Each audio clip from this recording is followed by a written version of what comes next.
So, Parrish just gave us wonderful insight on the lack of resources and the amount of stress that can be on your average teacher on any given day.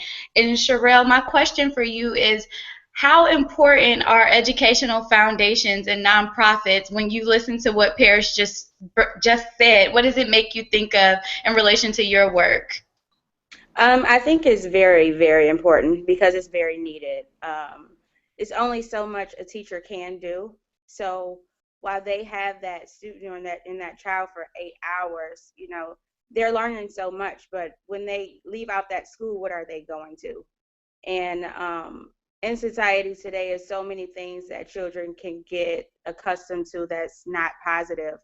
So the number one reason why I started Pure Heart Foundation is to have something for them to do after school, for them to continuously learn and grow and be enhanced as a child and a student. So I think it's very important for these type of programs to exist, especially in the generation that we're living in, because it only takes a second for a child to get, influenced by the wrong things and go on a different path. So everything that he implements in his school is what we implement at Pure Heart as well, because we understand that the foundation can't do it by itself and the teacher can't do it by itself. So if we come together and teach the same thing and hold that same standard, we can be effective in that child's life.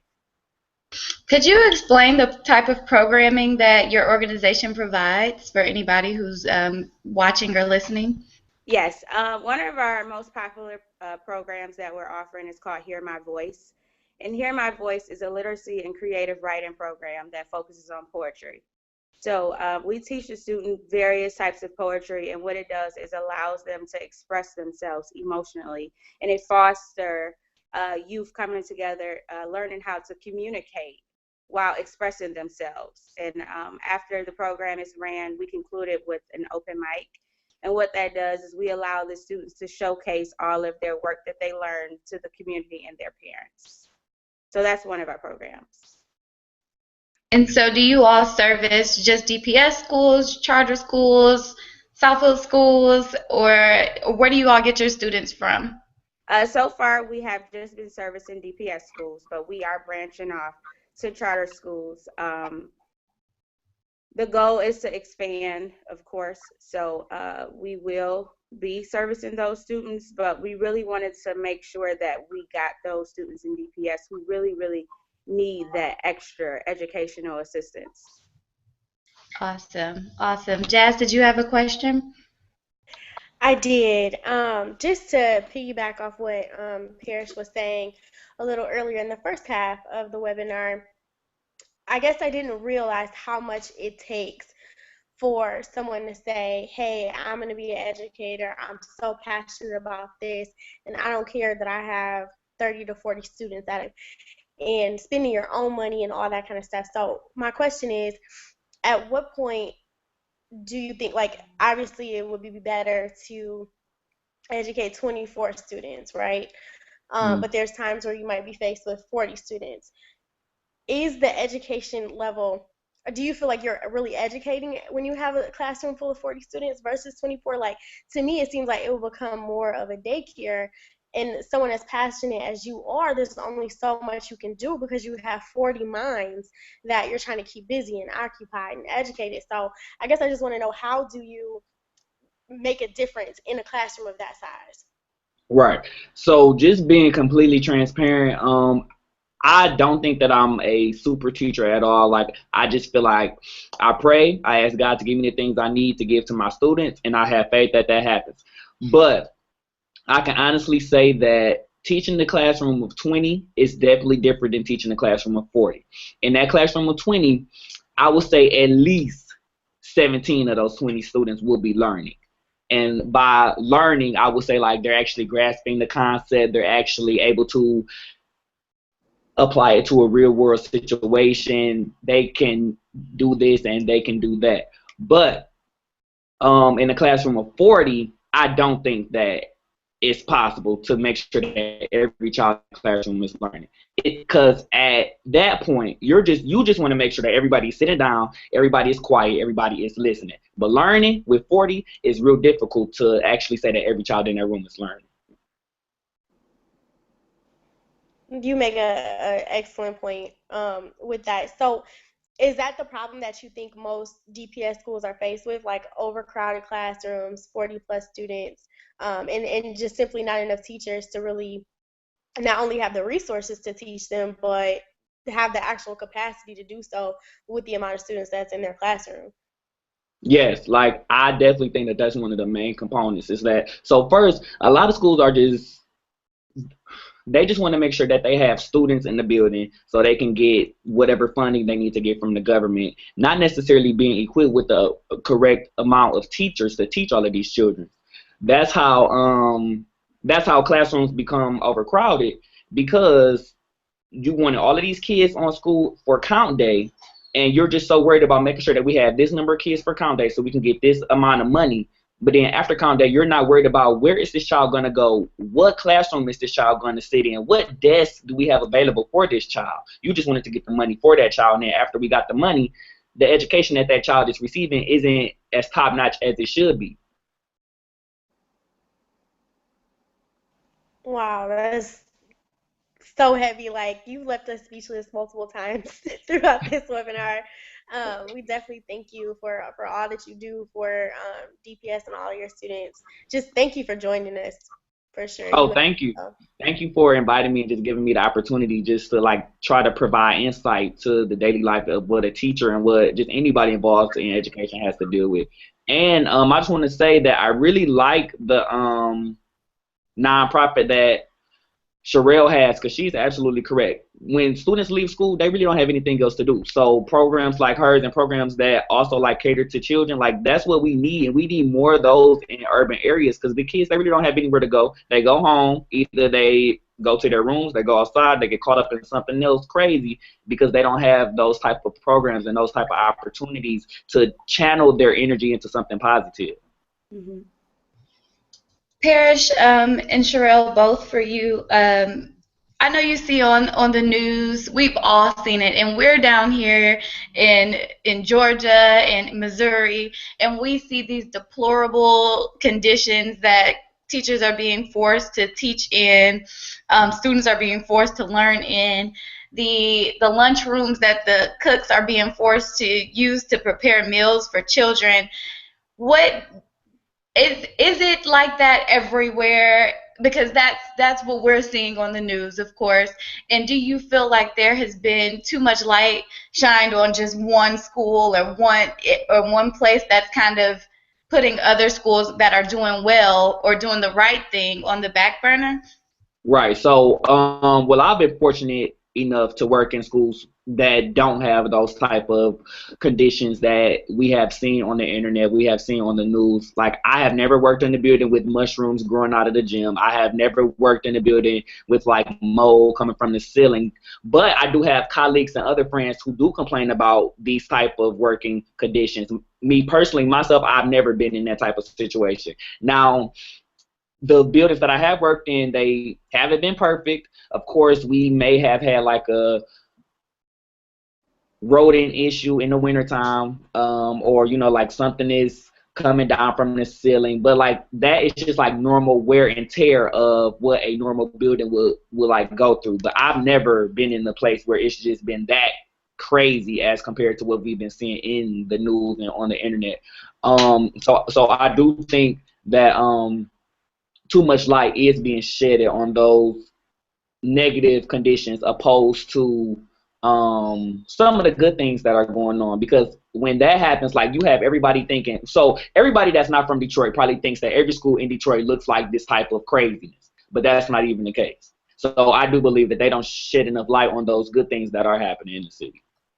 It's very true, and from my personal experience, ever since I've left Detroit, like, people just feel bad as soon as you say I'm from Detroit. Like, I don't need you to feel bad for me. I'm actually good over here. I made it this far, you know. Exactly.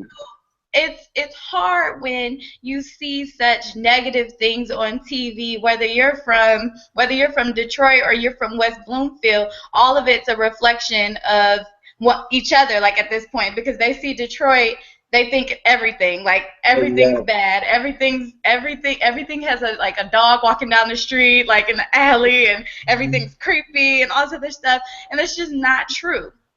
And great people come from these schools that are being considered deplorable. Right. And I think that more light needs to be shed on these wonderful kids that are being able to rise from these conditions instead Exactly. of just highlighting the bad leadership or highlighting, teachers that are walking out. These teachers are justified for walking out. They should not be Exactly. forced to teach in conditions that, wouldn't be safe for, somebody who's living on the street. So I do agree with you completely, and I do believe that more light needs to be shed on the kids that are actually rising from the situation, because you go elsewhere and people just feel bad for you, and it's like, why? Like, don't, like, I'm good. Like, don't feel bad for me. I'm Right. fine. And you don't want any kid to start to use that to their advantage, like, oh, they're gonna feel bad for me. Let me pull this DPS, I'm from Detroit, you see me on TV, like, card. You don't want Right. anybody to Exactly. ever do that. So I absolutely love what you're doing, and the reason why I even thought of you when it was time to do this is because I always see you posting about your kids and how awesome they are, and they are always having the most turned up time in the classroom, and your teaching style is so unique and so innovative, and your kids love you, and it's very obvious that they look forward to seeing you every day. So it's such a joy having you here and talking to you, because we get to see, not only I get to see those pictures, but I get to see how you really feel, and to know that you are still going back to work tomorrow morning to, be there for those kids is awesome. It's absolutely awesome. Thank you for that. Like, just to be transparent once again, like when I started teaching, I had no intention to remain a teacher as long as I have remained a teacher. My goal was to do my little 2 years, just how someone mentioned earlier, and like just ride out. But like when I stepped into the classroom, like I had no idea like the magnitude of work that a teacher has to do. And then when I realized like the type of magnitude, and then I looked at some of the teachers in the buildings that I worked in, I noticed that they were doing a disservice to mainly black children. And that's a problem when it comes to me. Like, I don't ever want to see any black child disadvantaged or in a place where they aren't getting the skills that they need because of the teacher that they have. So that's what motivated me to make sure that I'm in the classroom as long as I possibly can, to make sure that these black children are strengthened, to make sure that they are lifted up, to make sure that they are learning, to make sure that they know who they are, where they have come from, where they have the potential to go, in order just to become just great black leaders in society. Like, too many black children have teachers who are not building them up in the correct way, and that's why we have so many labels put on us, because we didn't train our children that they are kings and queens, and that they come from kings and queens, that they have power within them. And that's a problem, and that's why I'm in the classroom for longer than what I expected, because every black child that I come across, they're going to know that they're royalty. They're going to know that they have power. They're going to know that they're smart. They're going to know that they can do anything that they want to do. And I'm grateful that I did have the opportunity to step foot into the classroom, because if I never would have had this opportunity, I would have never saw the huge deficit that we have in the black community. And Parrish, really quickly, I just want to, thank both of you once again. I think this question will probably close us out, because I'm sure we all have a lot. We will all have a lot to say about this next question I'm going to ask. So I'm sure you've all heard that Detroit Public Schools are to run out of money by April 8th. It was posted to all the local news outlets and any type of media. It was blasted on all the social networks last week.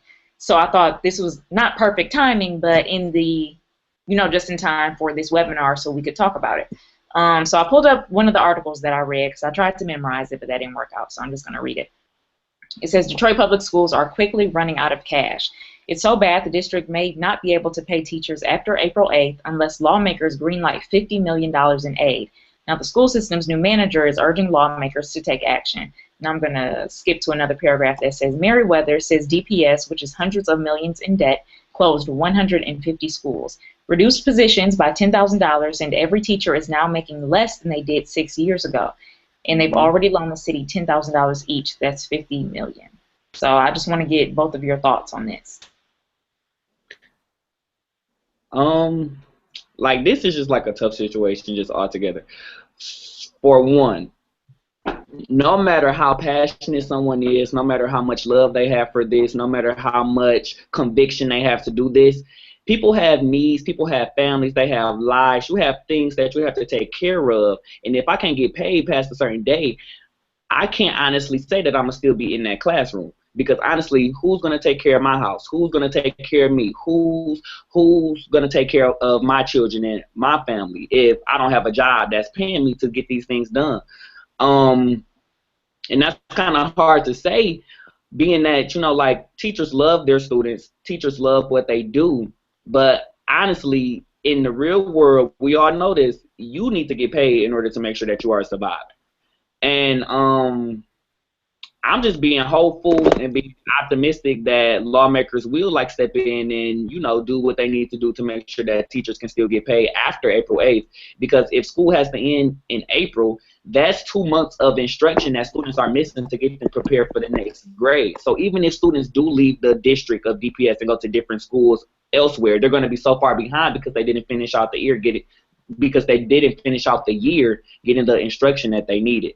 So it's just tough. Like, I can't even imagine that the situation has gotten to this point to where even after teachers have taken the pay cut, even after teachers have did this and after teachers have been treated like this, that the money is still being a problem, and that you're saying that teachers can't get paid after this certain day. Like, that's like a slap in the face to teachers. Like I said earlier, like, teachers don't feel valued. And I personally don't think that anyone should condemn a teacher for walking out or participating in a sick out, because honestly, anybody that doesn't feel valued or respected by something that they're giving their lives to, they would do the same thing. And that's why I don't agree with people frowning upon the things that teachers are deciding to do, because they aren't being treated how a good teacher or just a teacher in general should be treated. So to answer the question, it's so many ways that I feel about this. I'm just being optimistic and prayerful that the situation doesn't end up in school having to be closed early or teachers not being paid. Awesome response. Sherelle, how do you feel about it? At this point, like Paris said, you just really have to be prayerful in this situation, because it has gotten to a point where,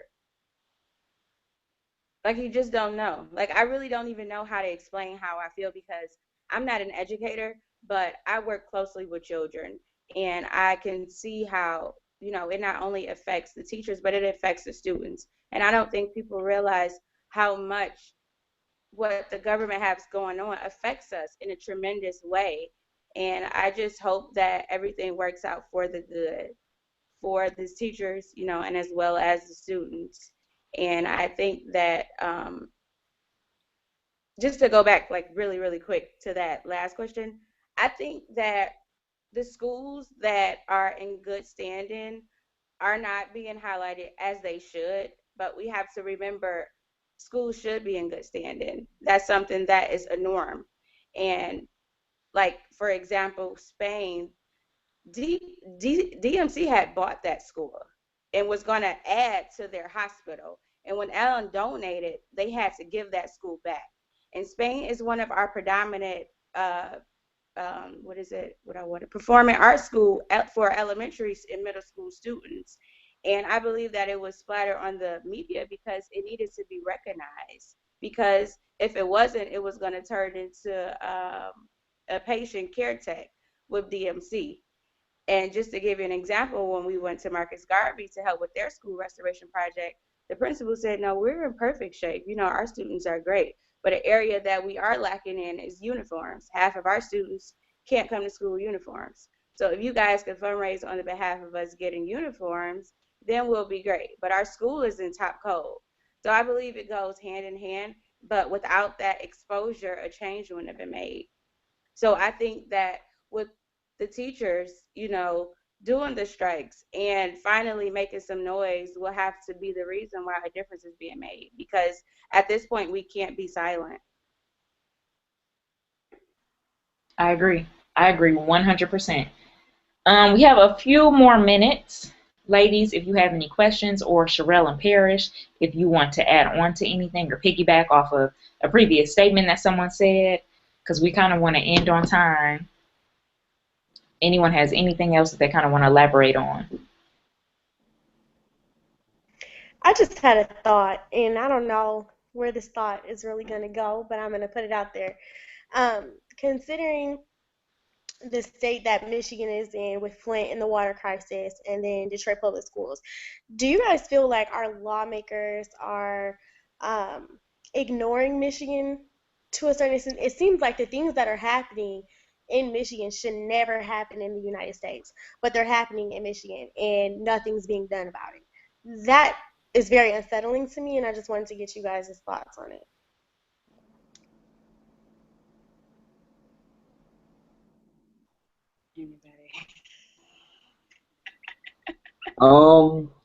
I don't want to say that it's being ignored, because I really haven't done my best to like even follow like all of the actions that have been taken, seeing about the water situation in Flint and like the um situation that we're dealing with DPS. Like I haven't done all of the research that I needed to do based on like what decisions are being made outside of Michigan. I haven't done that research to answer that question with an informed answer.